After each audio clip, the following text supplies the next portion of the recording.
हाँ जी। आगे आगे तो स्वागत है आपका कीड़ों के ज्ञान के चैनल पर। पाकिस्तान वो मुल्क जहां औरतों का वजूद अक्सर घर की इज्जत का नाम पे कुचल दिया जाता है, जहां बहू अगर चुप रहे तो संस्कारी कहलाती है, और अगर वही सवाल करने लगे, अपने हक की बात करने लगे, तो घर तोड़ने वाली बन जाती है। जारा कदर भी ऐसे ही एक घर में सांसें गिन रही थी जब तक कि उसकी सांसें छीन ना ली गई।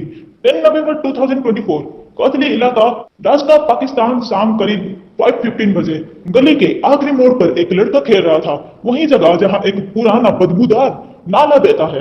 रोज की तरह बदबू जरूर थी, लेकिन उस दिन बदबू में कुछ अजीब था। एक हैवी पेन, एक तेल स्मेल जैसे कि इंसान अंग सड़ गया हो। जब उसने झांक कर देखा तो एक सफेद बैग नाला के किनारे फंसा पड़ा दिखा, थोड़ा सा खुला हुआ था, और अंदर से एक उंगली बाहर निकल रही थी जो कि काफी जली हुई थी।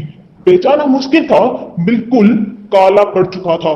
ये सीन देखते ही वो लड़का चीख पड़ा और भाग गया। तभी आसपास के लोग दौड़े आए, किसी ने पुलिस को कॉल किया, किसी ने इमरजेंसी नंबर डायल किया। जब पुलिस वहां पहुंची अपनी टीम के साथ, तो रेस्क्यू टीम भी बुलाई गई। क्राइम सीन को घेर लिया गया और रेस्क्यू टीम ने एक एक करके बैग्स को निकालना शुरू किया।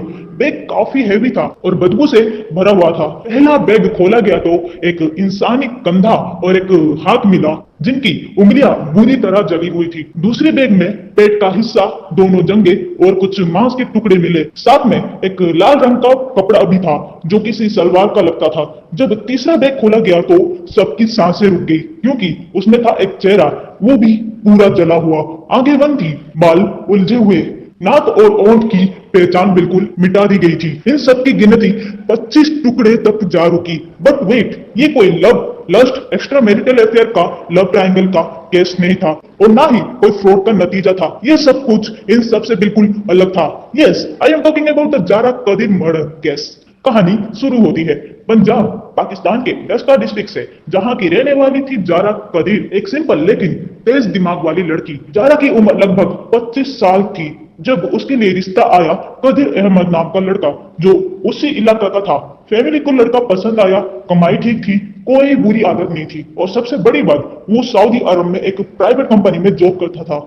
कदीर अहमद और जारा कदीर दोनों मसेरी बहन भाई थे। जैसे अक्सर होता है, क्लोज रिश्तों में ट्रस्ट ज्यादा होता है, तो सबको लगा लड़की सेफ रहेगी, और इसी सोच के साथ 2019 के शुरुआत में डस्का के एक लोकल बैंक्वेट हॉल में दोनों की निकाह हो गई। शादी के कुछ महीने जारा ने ससुराल में ही गुजारे। सब कुछ ठीक ही था इनिशियली, लेकिन 2-3 महीने बाद कदीर अहमद को सऊदी वापस जाना पड़ा।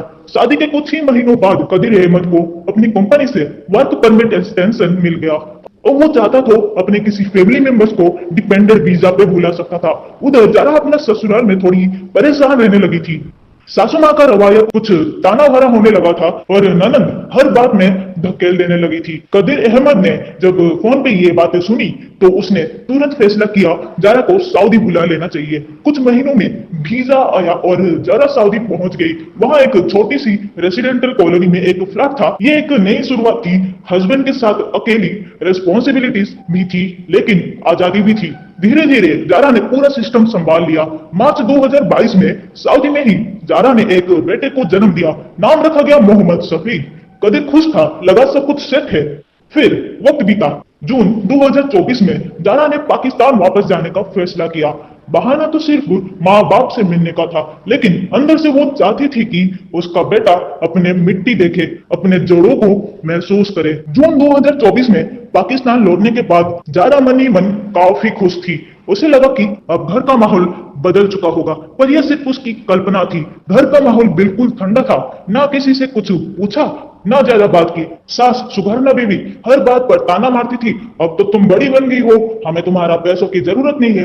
एंड ननंद यास्मीनी हर बात में जलन से दिखती थी। शुरू में जारा ने सब कुछ इग्नोर किया, लेकिन धीरे धीरे सब कुछ बाहर आने लगा। सास बार बार कदीर को कॉल करके शिकायत करती थी। कदीर पहले इग्नोर करता रहा, लेकिन जैसे जैसे शिकायतें बढ़ती गई, पति पत्नी के बीच दूरियां बढ़ने लगी। 9 नवंबर 2024 रात 10:30 बजे जारा ने अपने बेटे को सुलाया, अपना कमरा बंद किया और उसके बाद कभी किसी ने उसे जिंदा नहीं देखा। ससुराल वालों ने किसी को कुछ नहीं बताया। मोहल्ले वालों ने कॉल पूछा तो बोला गया रूठ कर मायके चली गई। मोहल्ला भी चुप रहा। फिर शाम को एक नाले के किनारे से वो सफेद बैग मिला, जिसके बारे में हम स्टार्टिंग में बात कर चुके हैं। अभी तक उस लाश की पहचान नहीं हुई थी, तो डीएनए टेस्ट के लिए सैंपल्स लिए गए। जारा के बेटे और उसके अब्बू के 14 नवंबर 2024 को डीएनए रिपोर्ट आई। It was Zara. फिर पुलिस ने डायरेक्ट ससुराल पर छापा मारा। दरवाजा खुला, सामने आया सुघरना बीवी यानी कि सास, यास्मीनी यानी कि ननद और नबीद एक रिश्तेदार। सब कह रहे थे वो तो पैसा और गहने लेकर भाग गई है, पर पुलिस ने उनके दाग और झांक कर देखा तो शक पक्का हो गया। और तभी एक सीसीटीवी फुटेज सामने आई। 10 नवंबर की रात नवीद एक बैग ले जा रहा था, वही बैग जो नाला से मिला था। पुलिस ने वो वीडियो इनके सामने प्ले कर दी। नवीद टूट गया तो पता चला जारा को पैसों की वजह से उसकी सास, नंद और नवीद ने मिलकर उसका मर्डर प्लान किया। नवीद ने तकिया से उसका गला घोंटा, सास और ननद ने हाथ और पैर पकड़े। फिर बड़े कसाई चाकू और छुरी से उसके 25 टुकड़े किए, चेहरे जला दिए पहचान मिटाने के लिए और बैग्स में भरकर नाला में फेंक दिए।